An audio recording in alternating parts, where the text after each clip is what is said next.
Well, hello and welcome along to another edition of the Andrew Eborn Show, where we're going to spoil you today because we have not one, but two fantastic singer-songwriter composers. We have Saskia and we also have Micky Blue. How are you both doing? Good, thank you. Yeah, good too.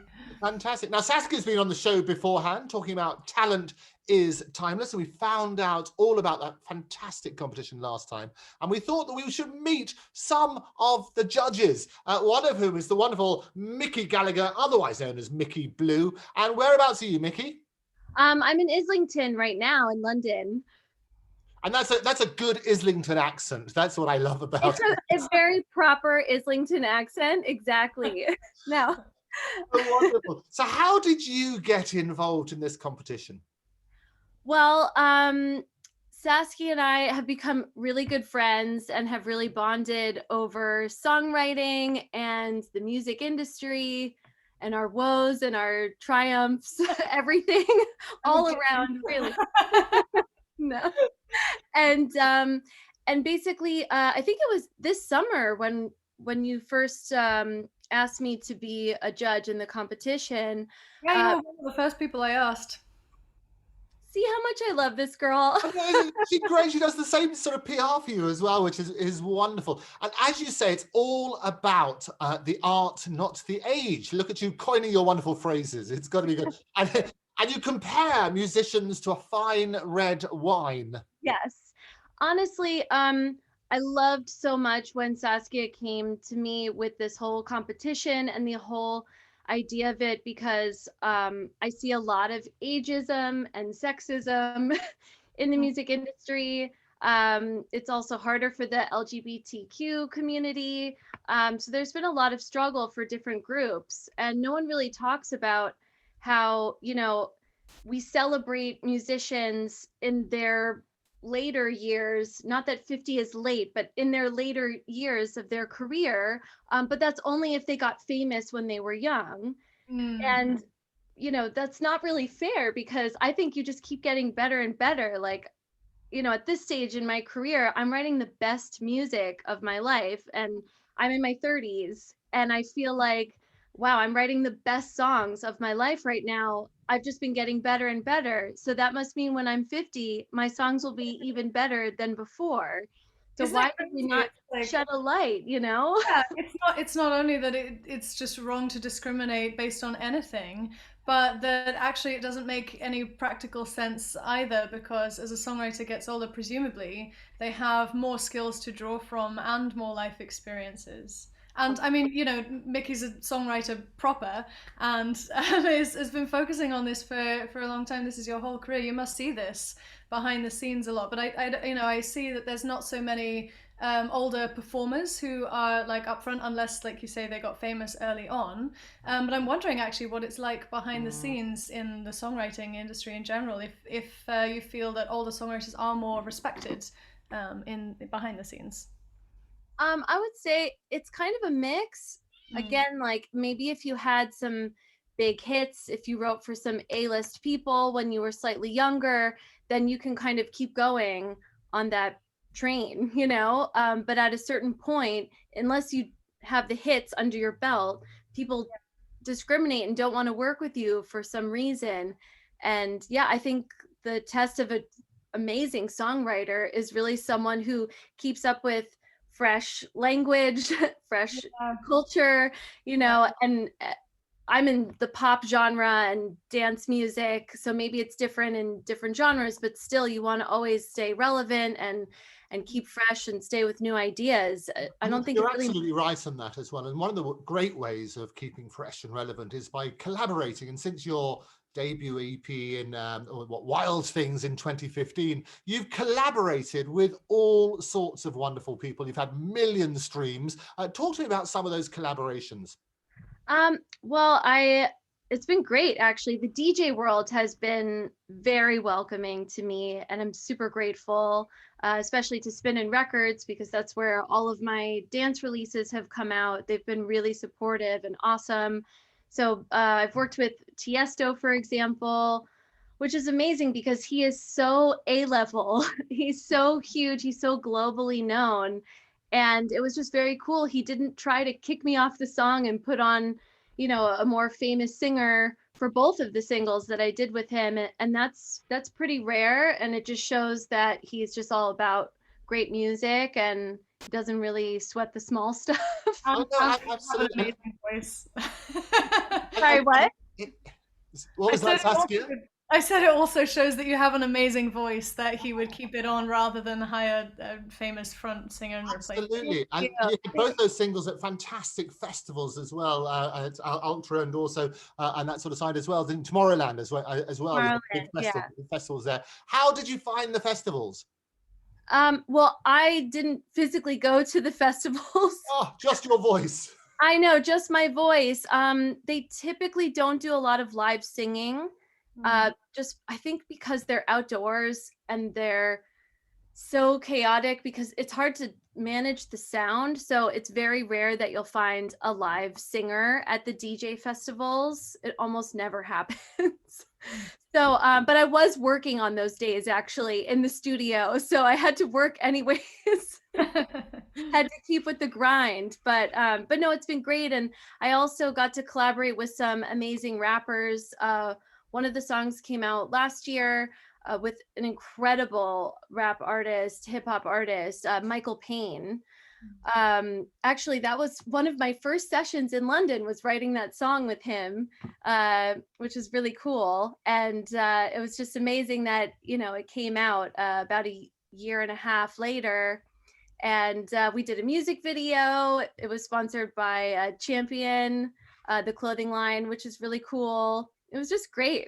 I love it. I love mixing up genres and doing different styles. And I think that's right. This is what we touched on last time with Saskia. It's basically not necessarily just a competition, but also about collaboration, because you're getting a fantastic community together of songwriters. You're giving them a platform, which is what I love. It is open to anybody.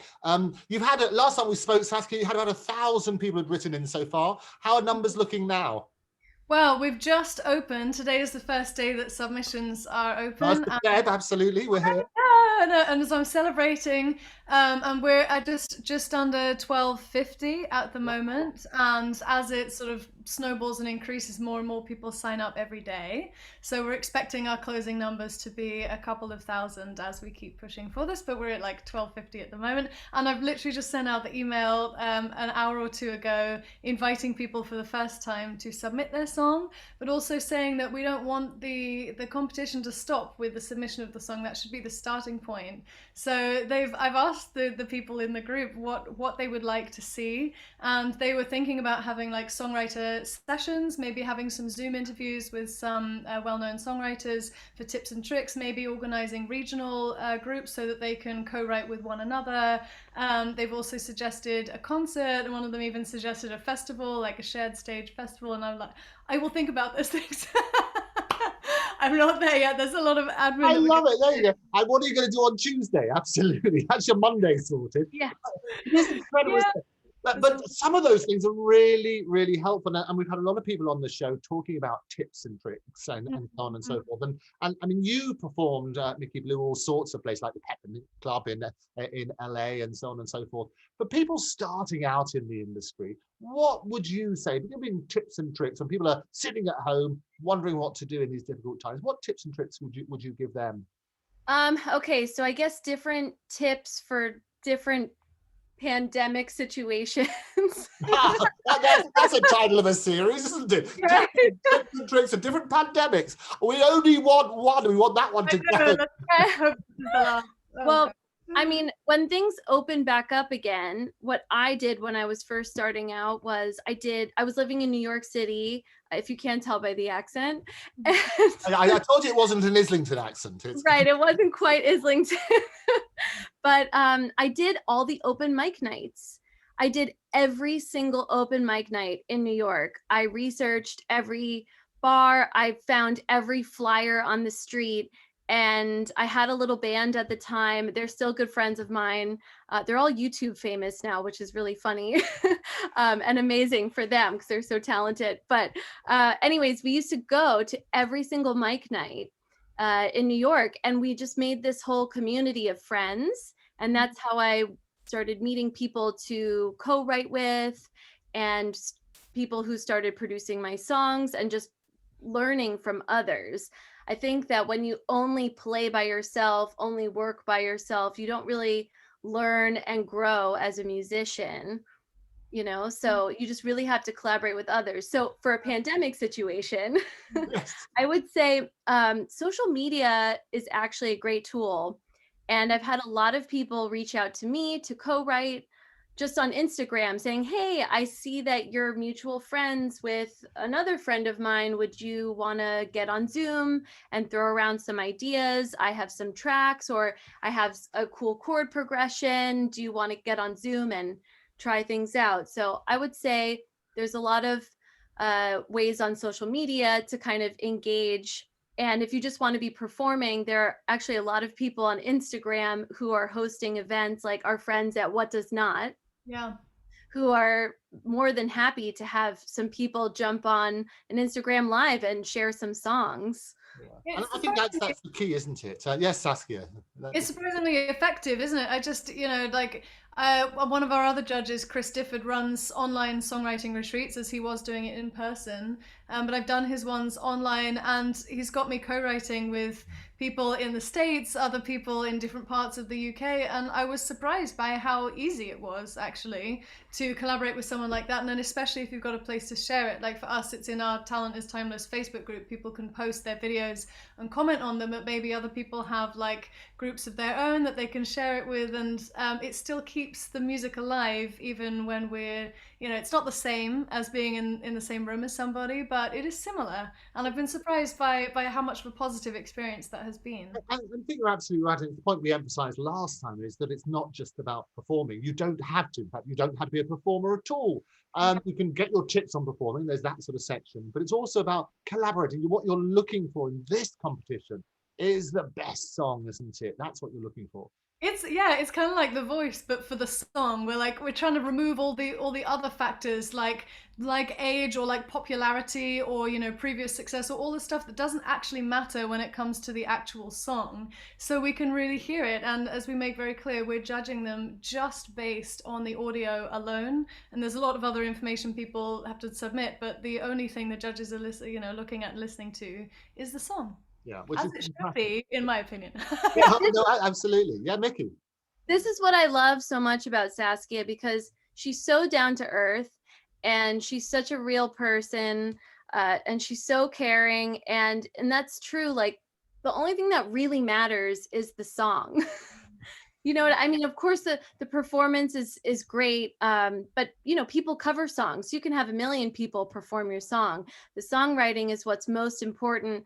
And I would say every other competition I've come across, they say that the performance doesn't matter, but it always does, because when you look at the winners, the demos are completely polished, the people are signed. There's even a competition in the States that they're called like the unsigned, something like that. But when you look at the winners, they do have some kind of contract with someone. They are signed to maybe a publisher, just not a record label, or someone independent, just not a major label. Things like that. Isn't it interesting how there's such a separation, as I found coming into the music industry, that so much of it is like PR, and it's contacts, and then it's like popularity, or what's trending on social media that makes a song popular. There were so many other things that I guess I wasn't expecting coming into it, that is outside of the music, that influences whether or not you have a career, or whether or not people even get a chance. Absolutely. And that's the point, isn't it? There's two aspects to it. They always say it's show business. There's the show part, which lots of people do. There's the business side. And that brings on all sorts of people. And what you've done brilliantly, Saskia, for this competition is bring on a whole wide range of judges who are going to help, not just with the musical side from a creative point of view, but you've got business people on there as well, which is a great combination. The difficult job, of course, is because you've got so many different judges, how on earth are you going to pick a winner? What are you looking for, Micky? Wow. Okay. I'm looking for lyrics that just really hit me emotionally, even reading them.